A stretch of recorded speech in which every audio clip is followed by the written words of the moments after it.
सुप्रभात।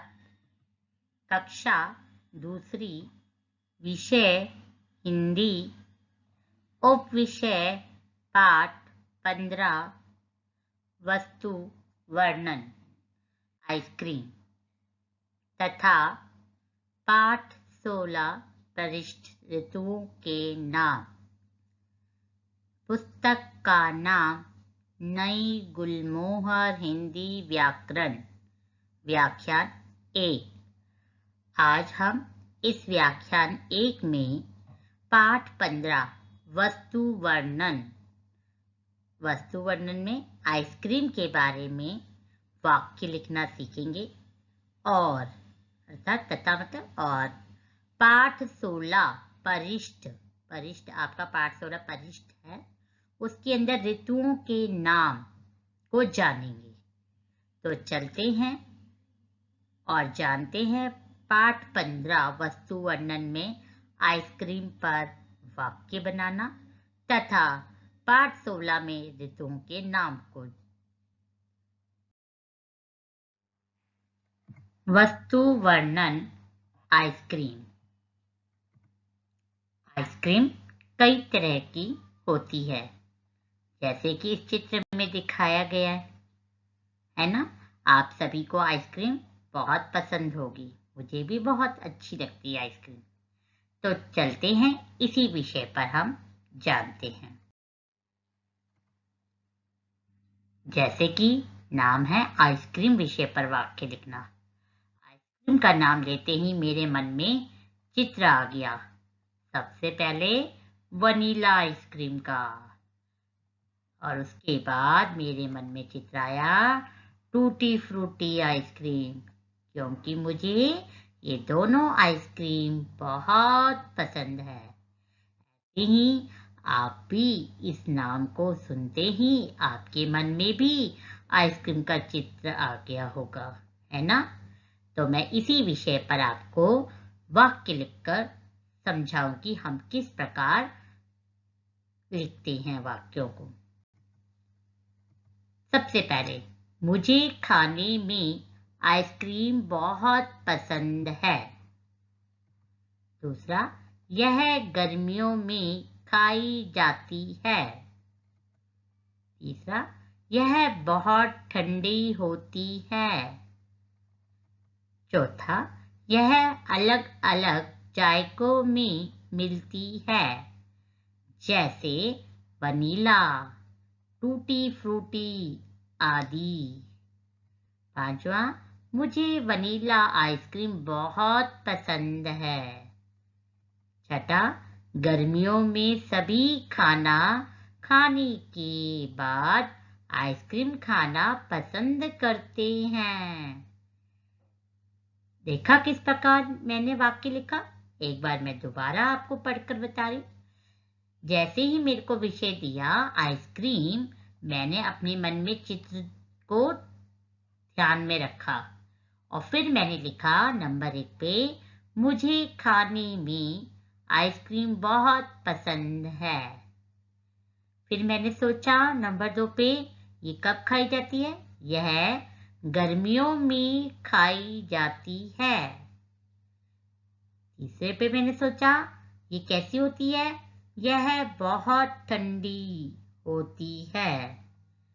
चौथे पे सोचा यह अलग अलग जायकों में मिलती है, जैसे वनीला, टूटी फ्रूटी आदि। पांचवे पे सोचा मुझे वनीला आइसक्रीम बहुत पसंद है। और छठे पे मैंने सोचा गर्मियों में सभी खाना खाने के बाद आइसक्रीम खाना पसंद करते हैं। अब आप सभी को भी इन वाक्यों को पढ़कर कुछ नया वाक्य भी आ गया होगा ध्यान में, है ना। तो आप भी इसी प्रकार कोई भी विषय देते हैं तो इस प्रकार लिखते हैं।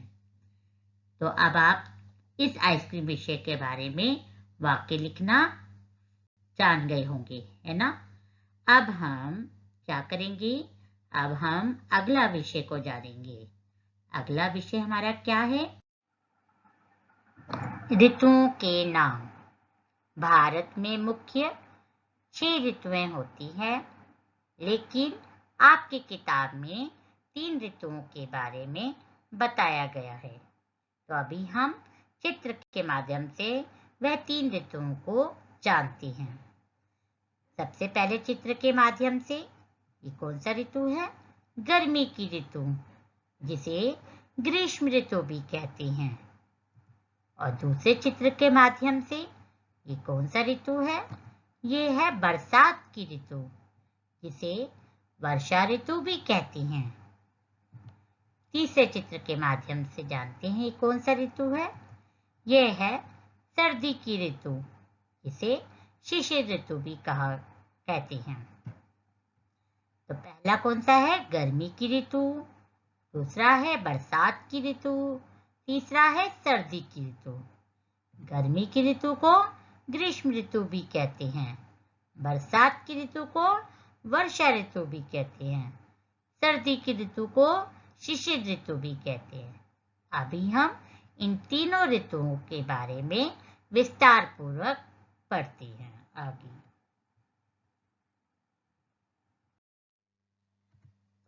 जैसे कि चित्र देखकर आप समझ गए कौन सा ऋतु है? ग्रीष्म ऋतु, अर्थात गर्मी का मौसम। ऋतु अर्थात मौसम। गर्मी के मौसम में क्या क्या होता है आप देखिए, धूप बहुत तेज होती है ना? और हम पानी के अंदर रहना पसंद करते हैं, है ना? मुंह हाथ बार बार धोते हैं, सूती कपड़े पहनते हैं, और क्या करते हैं हम छाया में रहते हैं, एसी चलाते हैं, है ना?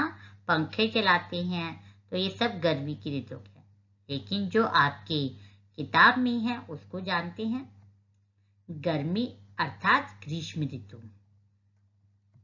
यह वर्ष की सबसे गर्म ऋतु होती है। क्या है? यह वर्ष की सबसे गर्म ऋतु होती है। इस ऋतु में हम सूती वस्त्र पहनते हैं। आपको बस ये ध्यान रखना है ग्रीष्म ऋतु में क्या होता है। ये जो है इस साल की सबसे गर्म ऋतु होती है। ठीक है, ये वर्ष की सबसे गर्म ऋतु होती है। और इस ऋतु में हम कैसे कपड़े पहनते हैं? सूती वस्त्र पहनते हैं। और एक वाक्य सोचिए आप, सोचिए। हाँ, मैं जी बताती हूँ अब मैंने क्या सोचा। इस ऋतु में हम पानी अधिक पीते हैं, क्योंकि गर्मी के कारण हमारे गला सूख जाता है, इसलिए हम इस ऋतु में पानी को ज्यादा पीते हैं। और हम छाया में रहना पसंद करते हैं। ठीक है, तो जो आपकी किताब के अनुसार है गर्मी ऋतु के बारे में, अर्थात ग्रीष्म ऋतु, वह क्या है उसे आप अच्छे रीति जान ले। यह वर्ष की सबसे गर्म ऋतु होती है और इस ऋतु में हम सूती वस्त्र पहनते हैं। अब आपने गर्मी ऋतु तो जान लिया, अर्थात ग्रीष्म ऋतु को जान लिया। अब हम जानते अगला। जैसे कि चित्र को देखते ही आप समझ गए होंगे ये कौन सा ऋतु है? वर्षा ऋतु, जिसे बरसात का मौसम भी कहा जाता है ना? इसमें क्या है? वर्षा होने पर हम छाते का प्रयोग करते हैं, है ना? तो इसके बारे में भी देखते हैं क्या लिखा है। गर्मी के बाद बरसात की ऋतु आती है। इससे गर्मी दूर भाग जाती है। इस ऋतु में छाता का प्रयोग अधिक होता है। बरसात ऋतु का क्या बताया है? अर्थात वर्षा ऋतु को बारे में यह बताया है, ये गर्मी के बाद बरसात की ऋतु आती है। मतलब जब गर्मी का मौसम खत्म होता है तब कौन सा ऋतु शुरू होता है? बरसात की ऋतु, अर्थात वर्षा ऋतु। इससे क्या होता है? इससे गर्मी दूर भाग जाती है। और इस ऋतु में हम छाता का प्रयोग अधिक करते हैं। तो इस ऋतु में छाता का प्रयोग अधिक होता है। तो अब आप जान गए कि बरसात की ऋतु में हम क्या करते हैं, छाते का प्रयोग करते हैं। बरसात ऋतु कब आता है, गर्मी के बाद। और यह हमें क्या करता है, गर्मी को दूर भगा देता है। ये हमारे लिए क्या करता है, गर्मी को दूर भगाता है। तो अब आपने दूसरा ऋतु अर्थात बरसात की ऋतु को भी जान लिया। अब हम तीसरे ऋतु को जानते हैं जो भारत की मुख्य ऋतुओं में है। जैसे कि अब तीसरा ऋतु है, चित्र को देखकर आप समझ गए होंगे कौन से ऋतु की बात की गई है। हाँ जी, सर्दी की ऋतु की, अर्थात शिशिर ऋतु। सर्दी की ऋतु अर्थात शिशिर ऋतु। तो हम इसके बारे में भी जानते हैं। सर्दी की ऋतु ठंडी होती है। इसमें ठंडी हवाएं चलती हैं। इस ऋतु में हम ऊनी वस्त्र पहनते हैं। सर्दी की ऋतु के बारे में जानते हैं। सर्दी की ऋतु ठंडी होती है। कैसी होती है, ठंडी। इसमें ठंडी हवाएं चलती है। ठंडी होने के कारण इसमें हवाएं कैसे चलती है, ठंडी हवाएं चलती है। और इस ऋतु में हम ऊनी वस्त्र पहनते हैं, क्योंकि ठंड से बचने के लिए कौन से वस्त्र पहनते हैं, ऊनी वस्त्र। एक बार पुनः पढ़ते हैं। सर्दी की ऋतु ठंडी होती है। इसमें ठंडी हवाएं चलती है। इस ऋतु में हम ऊनी वस्त्र पहनते हैं। तो अब आपने भारत की मुख्य तीनों ऋतुओं के बारे में जान लिया। कौन कौन से थे? पहला था गर्मी की ऋतु अर्थात ग्रीष्म ऋतु। दूसरा था बरसात की ऋतु अर्थात वर्षा ऋतु। तीसरा था सर्दी की ऋतु अर्थात शिशिर ऋतु। तो अब आपका गृह कार्य क्या रहेगा?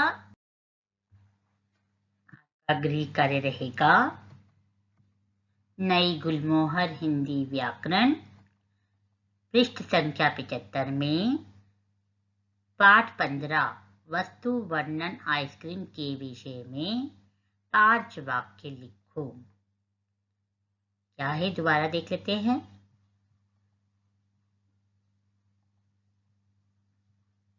नई गुलमोहर हिंदी व्याकरण पृष्ठ संख्या 75, मतलब कि आपकी जो नई गुलमोहर हिंदी व्याकरण की किताब है उसमें पृष्ठ संख्या 75 में पाठ 15 वस्तु वर्णन में आइसक्रीम के विषय में 5 वाक्य लिखो। जैसे कि मैंने आपको अभी आज के विषय में समझाया था, तो आप उसमें से भी कोई भी 5 वाक्य लिख सकते हैं या अपनी तरफ से भी आप कोई भी 5 वाक्य लिख सकते हैं। धन्यवाद।